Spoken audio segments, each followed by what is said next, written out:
हरे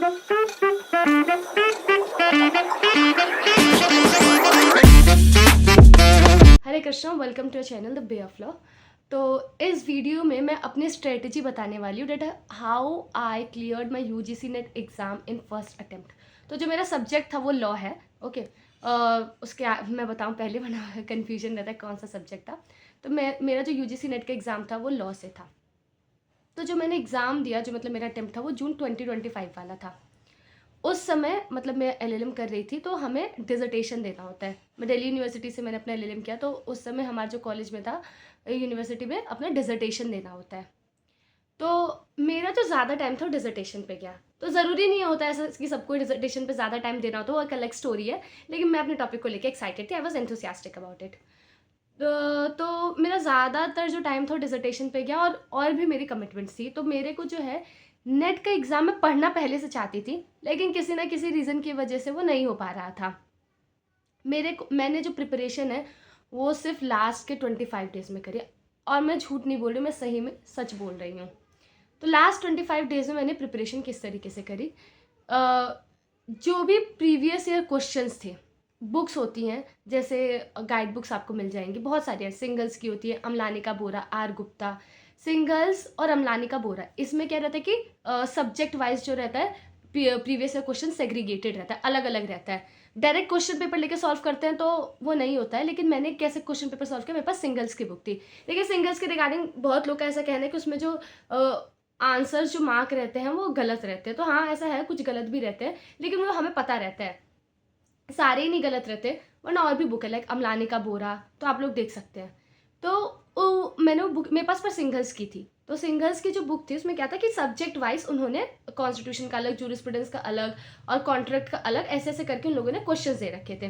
तो मैंने क्या किया, जो हमारा सारे सब्जेक्ट्स को जो मैंने देखा, प्रीवियस से मैंने क्वेश्चन देखा, जो प्रीवियस 3-4 बार के मैंने पेपर्स देखे, तो मुझे उससे पता चला कि जैसे कॉन्स्टिट्यूशन इंपॉर्टेंट है, जूरिस्प्रूडेंस इंपॉर्टेंट है, पब्लिक इंटरनेशनल इंपॉर्टेंट है। और मुझे एक आइडिया भी लगता है कि किस तरीके का क्वेश्चन पूछा जाए। जैसे पब्लिक इंटरनेशनल लॉ से केस लॉस के पूछे जा रहे हैं, फिर कॉन्ट्रैक्ट इंपॉर्टेंट है, फैमिली लॉ इंपॉर्टेंट है।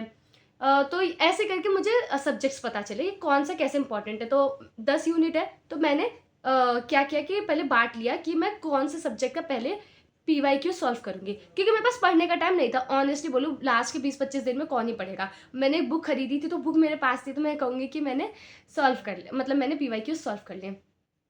मैंने सबसे पहले कॉन्स्टिट्यूशन का पेपर सॉल्व करना शुरू किया। मैं क्या करती थी, कॉन्स्टिट्यूशन का पेपर सॉल्व करती थी। अब पीवाईक्यू कैसे सॉल्व करती थी मैं, पीवाईक्यू सॉल्व करने की स्ट्रेटेजी क्या था, जो हम बोलते हैं ना पीवाईक्यू सॉल्व करना। तो पीवाईक्यू सॉल्व करने के दो पर्पस होते हैं। एक होता है कि हम लोग लर्निंग पर्पज से देख रहे होते हैं, एक होता है हम लोग टेस्ट करने के पर्पज से देख रहे होते हैं। तो लास्ट के 25 दिन में तो कोई सेन इंसान टेस्ट नहीं करेगा अगर जिसने पहले से नहीं पढ़ा। जैसे पढ़ा होता है आइडियली वो तो टेस्ट करता है, लेकिन जिसने नहीं पढ़ा था वो टेस्ट नहीं करेगा। वो क्या करेगा, वो उसे लर्निंग तरीके से देखेगा। तो मैं क्या करती थी, जो मैं सॉल्व करती थी 20 क्वेश्चन साथ में, मतलब सेट बना लेती थी कि 20 सॉल्व करूँगी।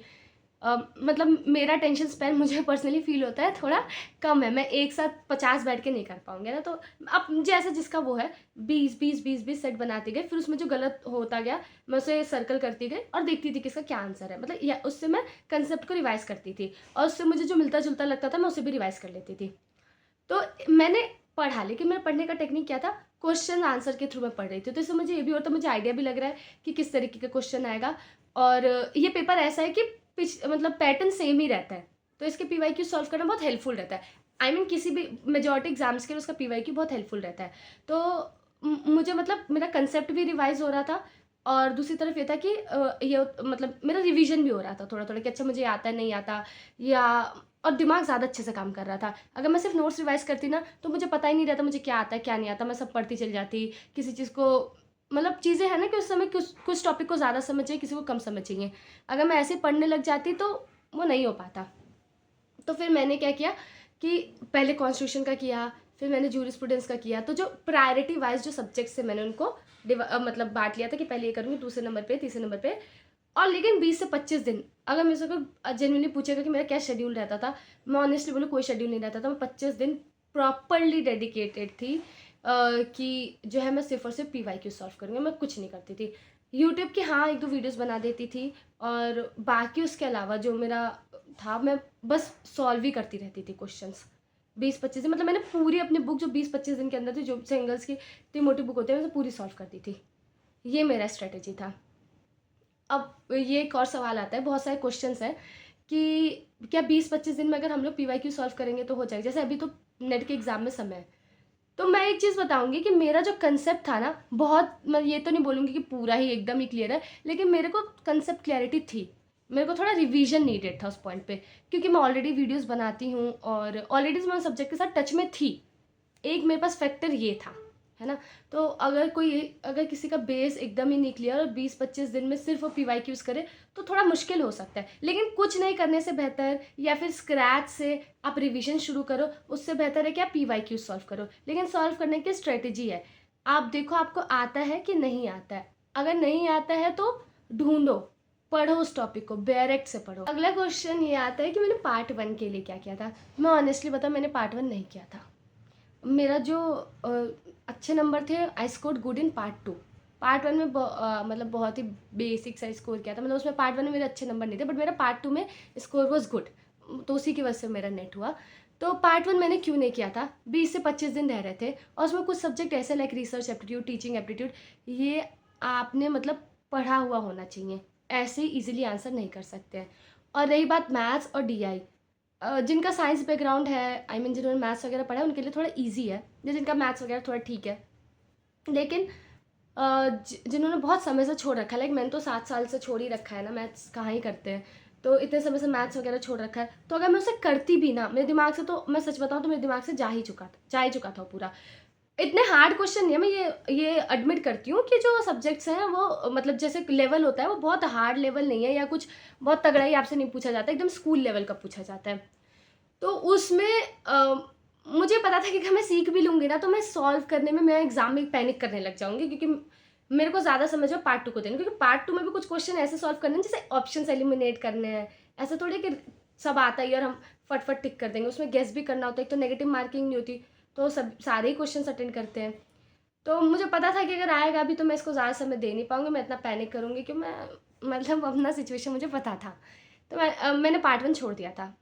बाकी सबका अपना अलग हो सकता है ना, ये मेरा सिचुएशन था, है ना, तो उसके अकॉर्डिंग मैंने किया। बाकी आपको अपने बारे में ज़्यादा पता होगा, तो आप उस हिसाब से करें। और अभी तो समय है, और अगर आपको लगता है आपका पार्ट 2 ठीक ठाक है, तो मैं आपसे कहूँगी कि कम, मतलब 1-2 घंटा आप पार्ट 1 को रोज़ दे सकते हो। अब ये जो वीडियो मैंने स्पेसिफिकली क्यों बनाई, जो मुझे कुछ लोगों ने बोला था बनाने के लिए, जो लोग कई बार पेपर दे रहे हैं, है ना, होता है ना कि हम मल्टीपल अटेम्प्ट्स देते हैं, तो नहीं हो पा रहा तो क्या करना है। तो देखो, मल्टीपल अटेम्प्ट्स देते हैं, नेट का एग्ज़ाम ऐसा है कि बहुत बोरिंग लगने लग जाता है। बाकियों का मुझे नहीं पता, लेकिन अगर एक ही चीज़ 3-4 बार पढ़नी पड़े ना, तो बहुत बोरिंग लगती है। अलग अलग पर्पस हो तो समझ आता है। देखो, कॉन्स्टिट्यूशन तो कॉन्स्टिट्यूशन ही रहेगा, आप किसी भी एग्जाम के लिए पढ़ो।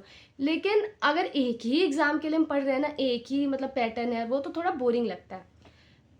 तो मैं उन लोगों को ये रिकमेंड करूँगी, अगर आप लोग का थोड़ा सा बेसिक्स क्लियर है ना, या थोड़ा सा फाउंडेशन क्लियर है, तो मैं ये नहीं कहूँगी कि आप पहले सोचो कि मैं पूरा कंसेप्ट रिवाइज कर लूँ फिर करूँ। मैं आप लोग को रिकमेंड करूँगी कि आप लोग पीवाईक्यूज़ के थ्रू लर्न करिए, आप पीवाईक्यूज़ सॉल्व करिए। एक सब्जेक्ट लीजिए, कोई सी भी आप लोग ले सकते हैं बुक, मैंने आपको बताया था ऑलरेडी, है ना। सिंगल्स, अमलानी का बोरा है, इसमें क्या है, टॉपिक वाइज दे रखा है। और अगर आपको पीवाईक्यूज़ चाहिए तो उसके लिए आर गुप्ता भी है। तो बहुत सारी बुक्स हैं, मुझे ये 2-3 बुक्स पता है जिनको मैंने पर्सनली देखा है, तो मैं उसके बारे में बता रही हूँ। आप वो बुक ले लीजिए। और अगर आपको कॉन्स्टिट्यूशन अगर आपने पहले पढ़ा है, तो मैं आपको रिकमेंड करूँगी कि आप सॉल्व करना शुरू कर दीजिए, और उसमें देखिए आपको कितना आ रहा है, कितना नहीं आ रहा है। और जब आप सॉल्व कर लेंगे ना, उसके बाद जो आप कॉन्स्टिट्यूशन को रिवाइज करिए, तो आपके दिमाग में फीडेड रहेगा कि किस टॉपिक को कितना समय देना है और कौन सा मेरा टॉपिक वीक है, तो आप समझो उसके हिसाब से बांटोगे, सबको इक्वल टाइम नहीं दोगे।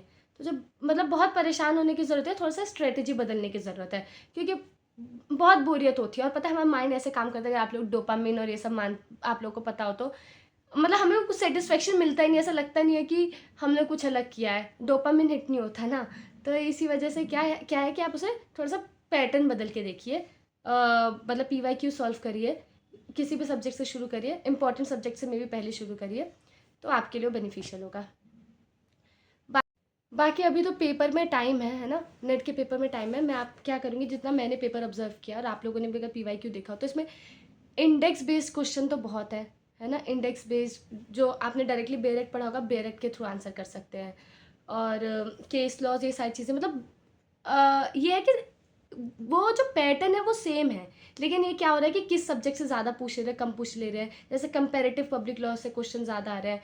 जैसे CUT-PG का भी एग्जाम था, CUT-PG और नेट थोड़ा थोड़ा सेम है, तो लोग क्या कर रहे हैं, कंपटीशन को कंपटीशन बनाए रखने के लिए किसी मतलब वैसे सब्जेक्ट से क्वेश्चन पूछ ले रहे हैं जिससे ज़्यादा क्वेश्चंस नहीं आया है पहले।